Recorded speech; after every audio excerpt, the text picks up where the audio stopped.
வீரதீர Sooran. First of all S Arunkumar சாருக்கு ஒரு மிகப்பெரிய ஹேட்ஸ் ஆஃப்ங்க. அந்த விண்டேஜ் விக்ரம் அப்படின்னு சொல்லுவோம்ல, அதை பேக் டு ஃபார்ம் கொடுத்ததுக்கு. சரி, வீரதீர சூரன் என்ன சொல்ல வருது? மதுரையில எஸ்பியா இருக்காருங்க எஸ்.ஜே. சூர்யா. அவருக்கும் அங்க இருக்க பெரிய தலப்பாக்கிட்டுன்னு சொல்லுவோம்ல, பெரியவர், அவரோட ஃபேமிலிக்கும் ஒரு பகை. சோ அவங்க பெரியவரும் பெரியவரோட பையனையும் என்கவுண்டர் பண்றதுக்கு இவர் பிளான் பண்றாரு.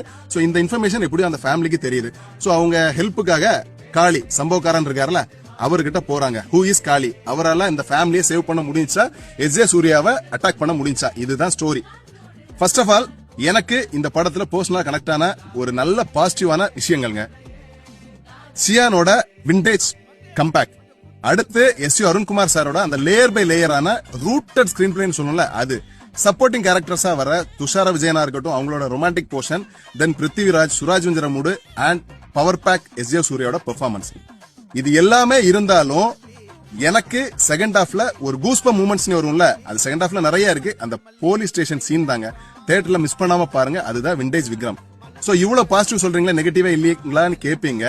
அஸ் எ விக்ரம் ஃபேனா எனக்கு ஃபுல்லி சாட்டிஸ்ஃபைடான மூவியா இருந்தாலும் செகண்ட் ஹாஃப்ல சில சீன்ஸ் ஸ்லோவா போறதுனால அது ஜெனரல் ஆடியன்ஸ்க்கு ஒரு லேக் கொடுக்கலாம்.